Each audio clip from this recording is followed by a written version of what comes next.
Destination Freedom.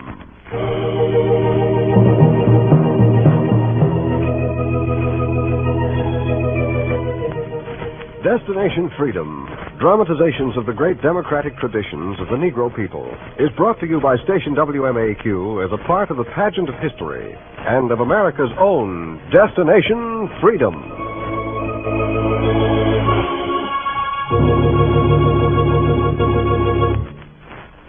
The Indians used to say with great simplicity that the first white settler in Chicago was a Negro. His name was Jean-Baptiste Point du Sable, the Daniel Boone of Illinois. At the close of the 18th century, he had hacked out of the wild, windy plains at the foot of Lake Michigan a fabulous trading post and a settlement that stood on the sites now studded with skyscrapers and crossed by boulevards. For an account of this mysterious frontiersman, Destination Freedom brings you its chapter entitled The Man Who Owned Chicago.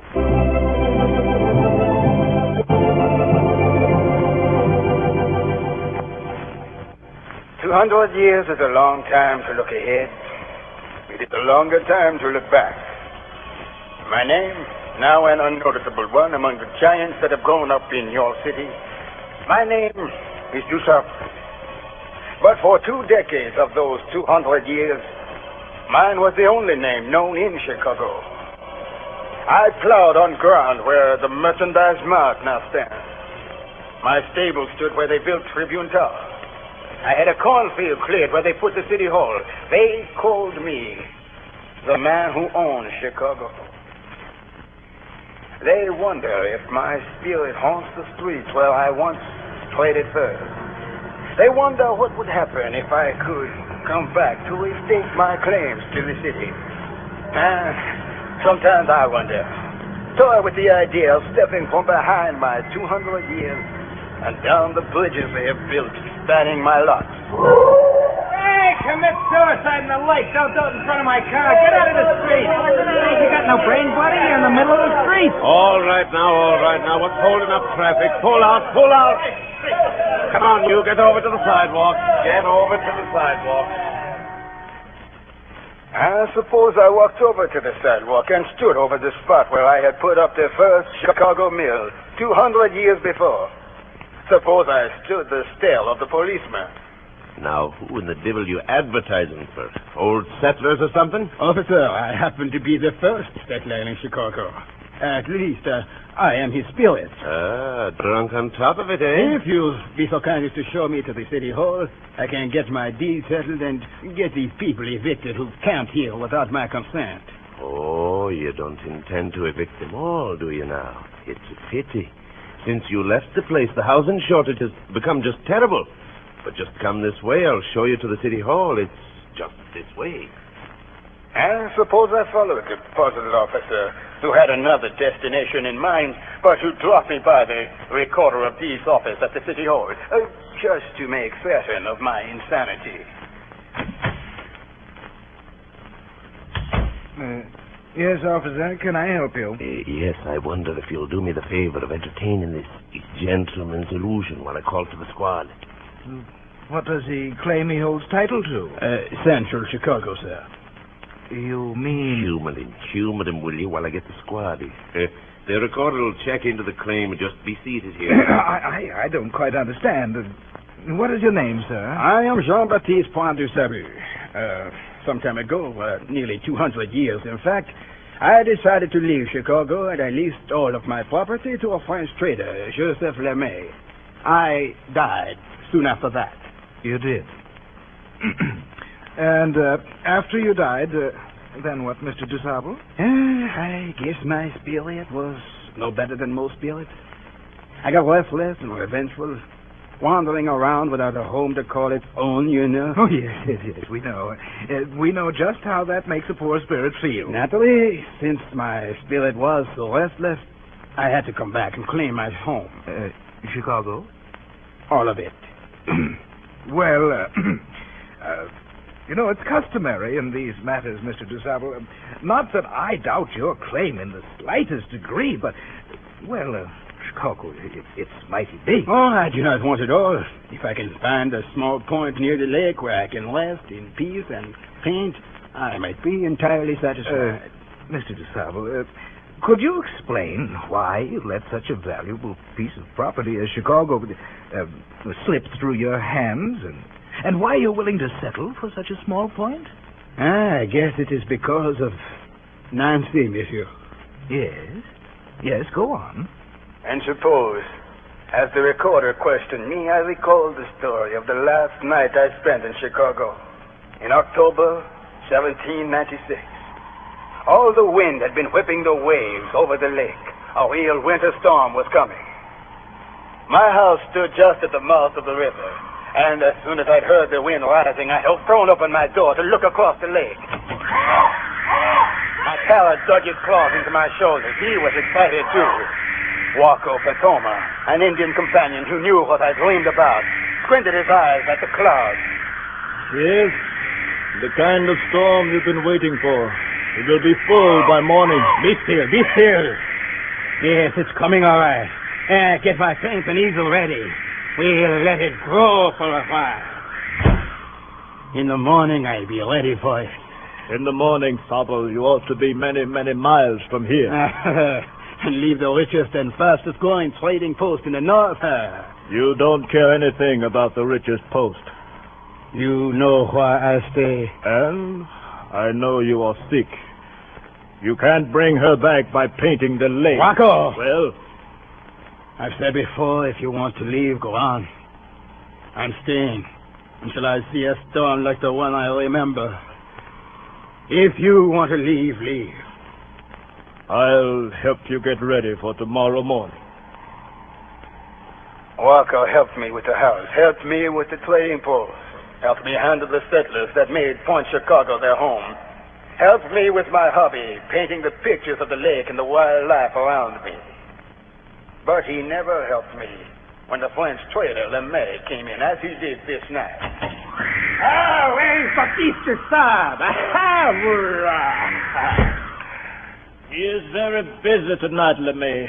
I don't think he wants to be... See me, won't you do stop?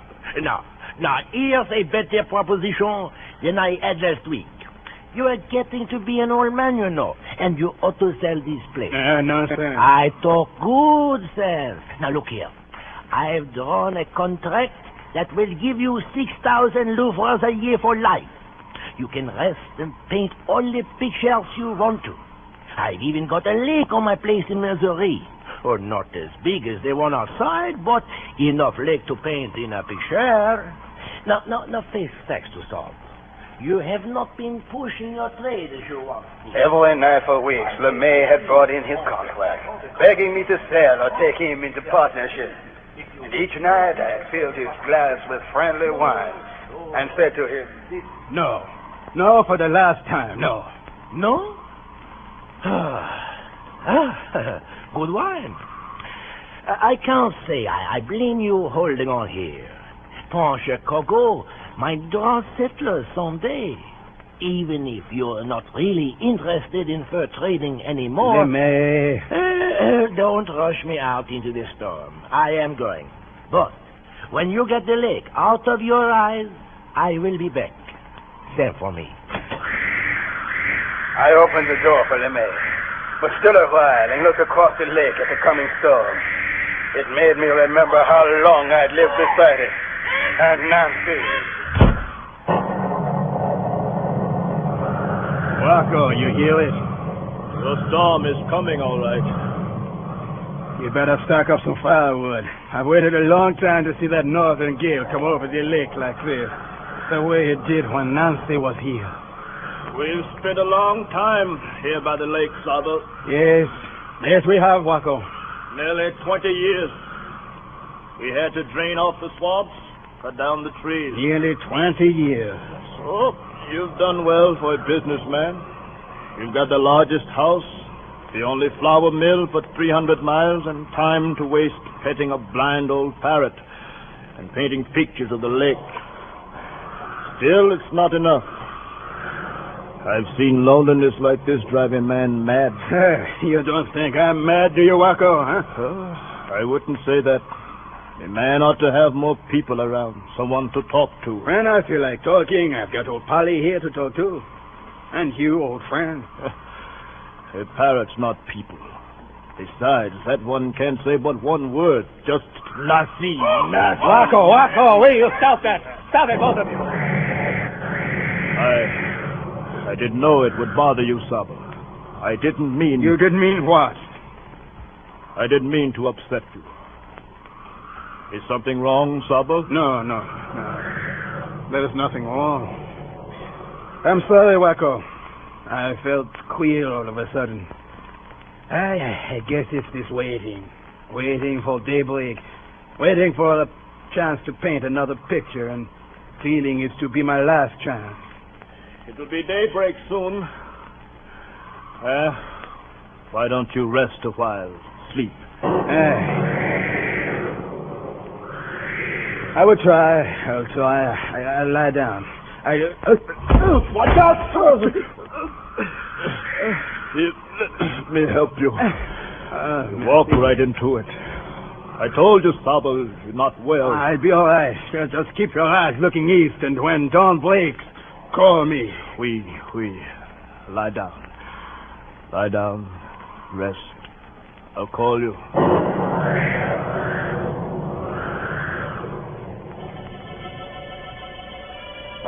I lay down. The waves already sounded wild out on the lake. I wondered why my hands trembled and why I stumbled over a chair with my eyes open. I was not old. 50 was not old on the frontier. Even if you had lived as I had, crossed 3 oceans, studied painting in Paris, fought in 2 armies on the European continent, come to explore unknown territories of North America with the French, saw someone I liked when I pushed up near the lake regions with La Salle, come back alone the next year. Come into Kaskaskia on a morning like this, when the rain was heavy and the thunder was a drum. Came with my horse team loaded with everything I owned in the world. Came up to the wild Kaskaskia trading post and saw the faces of roustabouts and riverboatmen looking out at my back team. That time I did not know the post owner, Delaware Martin, was in the pay of the British and watched every step I took up to this store. I did not know there would come a time when I could hear Delaware tell his colonel exactly how I came to take my second trip to Chicago.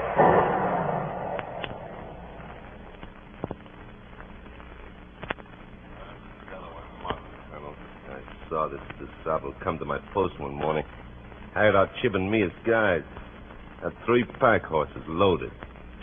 I could see if we wanted to examine his packs, we'd better be careful. Stood a good 6 feet and weighed at least 200.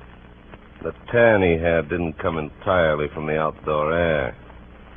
I questioned him and learned he was from Santo Domingo and wanted to get to a place called Chicago. Now, we had to be careful. He could be a slave traveling ahead for some company. Else he could be a freedman with spoils from some raid. Lie off. I can let someone else handle my post here if the trip is worth it to me. 400 francs? I'll take it. I'd like to start immediately. In that storm? Why, we couldn't get 100 yards. I would like a guide who could start immediately. I'm still the guide.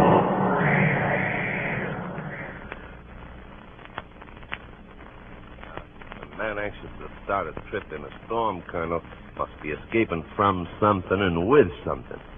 Now, we figured offering 400 francs for a guide. He must have had more, lots more in his sacks.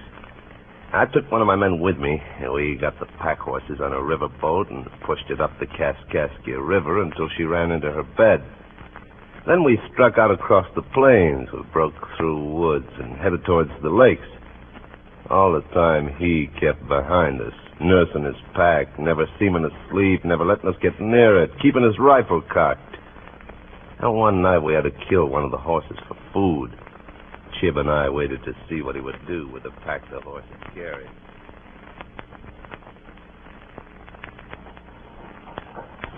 Chib, could you handle this pack? We haven't much further to go. Sure. I'll take good care of it.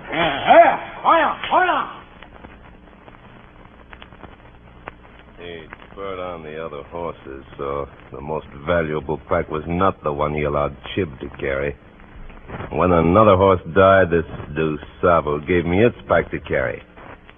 Now we knew where he kept his valuables, in the pack he carried. Soon we could smell the odor of wild onions, and we knew we were coming to this place called Chicago.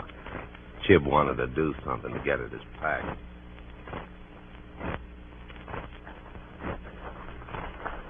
If we carry him to his destination, he might have friends waiting.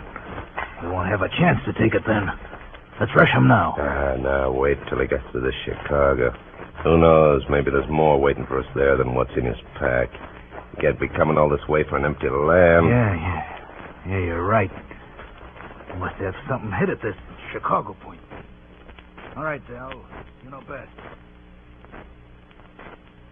And one September evening, Colonel, we came into the Chicago marshland. We'd broken through hundreds of miles of forest, dodged Indian bands, and gone hungry to keep his precious packs intact. When we dropped down tired on a patch of sand near the lake, we slept through the night and looked around us when we awoke. We'd expected to see a settlement, an encampment at the least. There was nothing. Nothing but flat marshland and swamps and wild onions scattered around the lakefront. The Chib shook her employer.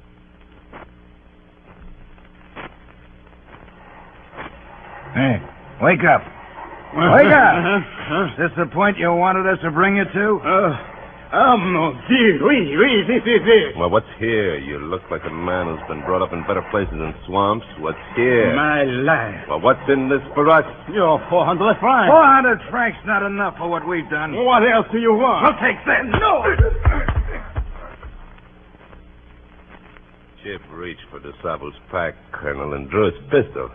He had it half-cocked, but the big man threw himself over the pack. We knew then it had everything in the world he considered valuable. Well, I had a driftwood club, and I swung it at his head, but he wouldn't go down. He spun me around and slapped me down on the sand. And somehow Chib got his pistol hand almost free and pulled the trigger.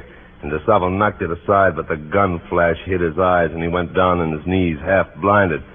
I straightened up. I saw Chib was clawing at DuSable's pack. Take anything out before I see it, and I'll knock your head off. Oh, there's enough for both of us. It's heavy. Here, split the side. There. Hey, what's this? Huh? Del, what's this? Del, there's nothing else in here. Del, where'd he hide it? Where's the money? Checkers trousers. I did. 400 francs, nothing else. Just what he said he'd pay us. Del, he was out of his mind, wasn't he, Del? Those paintings, those brushes. This is why he wanted to come to Chicago. I ought to finish Leave him him. alone. There's something queer about a man who'll drive like a demon to get to a place like Chicago to bring paintbrushes and pictures. Well, that's my story, Colonel. All that happened 6 months ago. I brought you here to the spot. This is the same DuSable. I put the scar on his neck. This is the one. No, I didn't know when I led my pack horses into Kaskaskia, up to the post, that there would come a time when I would see him standing over me, telling almost every step I took since I came to Chicago. And now, if you'll just fill in your actions since Delaware Martin left you here on the beach, perhaps His Majesty's government will be satisfied that you shouldn't be shot as a spy. Well, messieurs, where shall I start? Start where you're standing. Huh? You didn't have this fine house when we left you on the beach. Who built it for you? I built it myself. You had European help. This is no cabin you could have thrown together with your bare hands. The wood's pitted.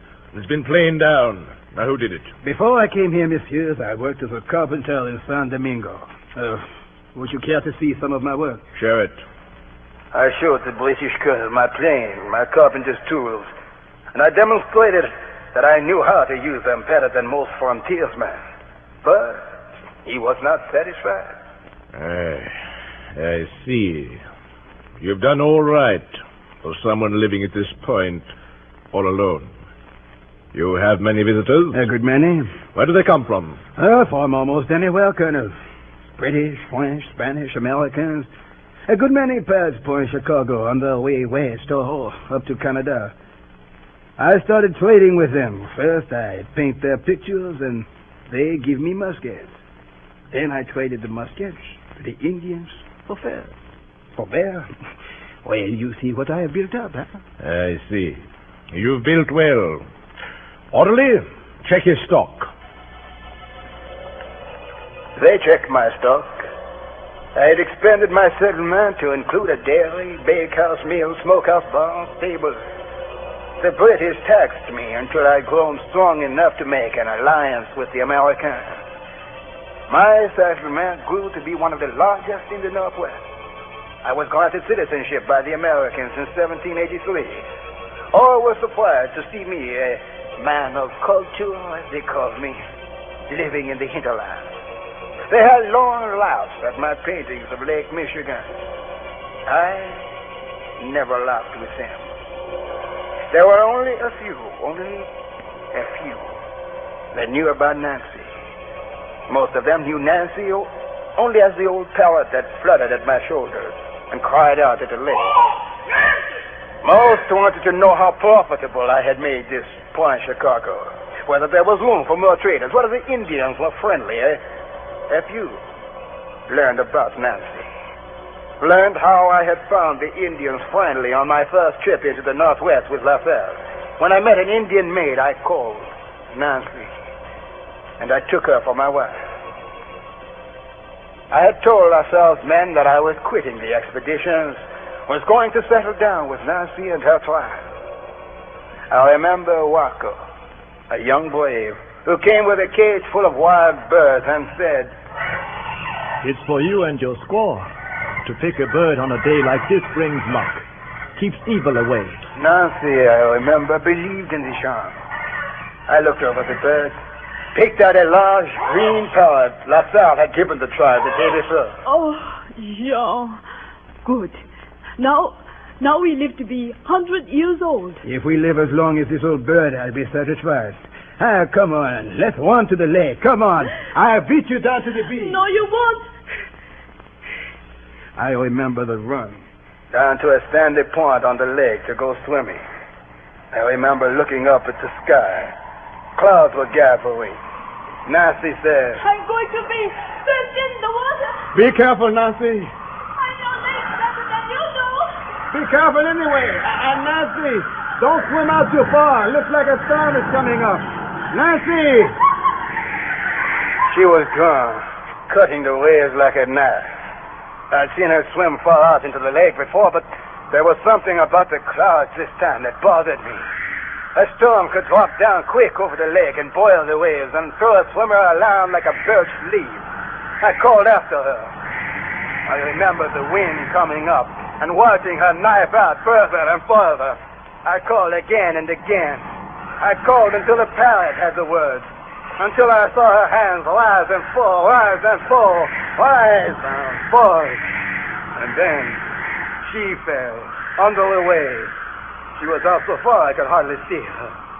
I remember the storm dropping almost as if it had been shot out of a cannon, and me running in after her and calling her name. I remember cutting through the water, slapping the waves until my arms wouldn't wave, until someone had come in after me and I was being taken off the beach when the storm blew over. I remember hearing men muttering over me and the voice of Waco. She should have known better. She should have known the lake was evil. I never saw Nancy again. When I was left there, well, I left the lake with LaSalle's men. I left, but I never forgot how the lake looked when the storm came up. I never forgot Nancy. And when I grew tired of wandering in the Caribbean, I packed my paintings and my belongings and went to Kaskaskia to begin the long trip back to Point Chicago. There was money to be made at the point. I made it. But there was the memory of Nancy by the lake. and I never gave up trying to capture the image of her on stormy days. Whenever a storm broke, I had Walker awaken me just before dawn, as he did this morning. Trouble. It's coming. What? Huh? The wind is blowing harder than I've seen it blow since G left. It's what you want to paint. Swing me the easel and open a window. Let some light come through. The easel is right here, Sable. They open one of the windows. It's dark in here. Shutters are open? Then why can't I see anything?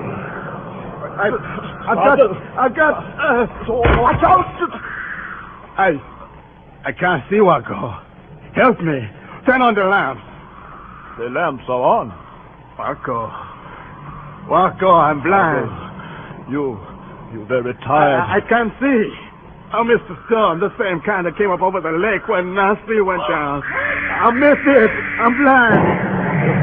You'll be all right when you're rested, Sable. I'll never be able to paint anything in Chicago again. For months, for years, I waited. I felt this dizziness coming over me. I've seen things turned into shadows. Now I'm a blind old man. I'll never be able to see Chicago again or paint the lake. You've already painted it, Sable. You've seen everything there is at the point. You've seen it before it was born. You've nursed it to where it stands now.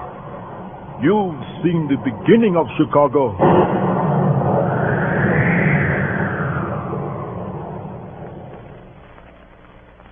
I had seen its beginning.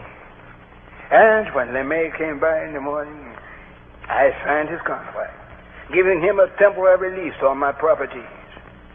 I could not bear being in Point Chicago and not be able to see it go. But I kept the deed Colonel Clark gave me. Here it is, monsieur. I'd like to come back to what is mine. Well, now, this will have to be taken up with the mayor, of course. You understand, Mr. DeSable, I don't challenge your claims, but I've got to call the mayor. And suppose I left him, this gentleman of the city records and city claims, while he pondered my problem. But his spirit is a restless thing and given to wandering the earth and not waiting for claims to be settled. So it has been with mine. So I content myself with my memorial plaque these city fathers placed on Michigan Bridge, near where my house stood, and with the high school in the city that bears my name, Jean-Baptiste Point du Sable.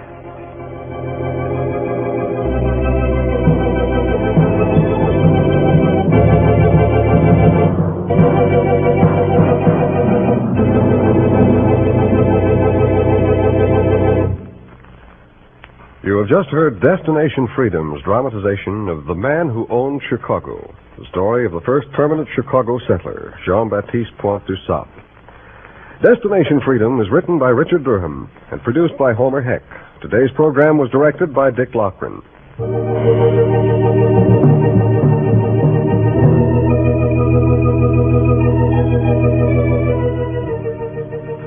The role of Jean-Baptiste Point du Sable was played by Oscar Brown, Jr.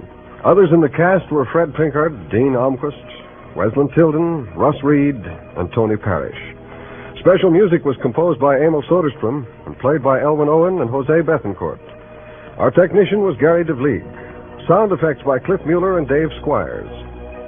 This is Hugh Downs inviting you to be with us again next week when Destination Freedom will tell the story of Dean Dixon, noted concert conductor.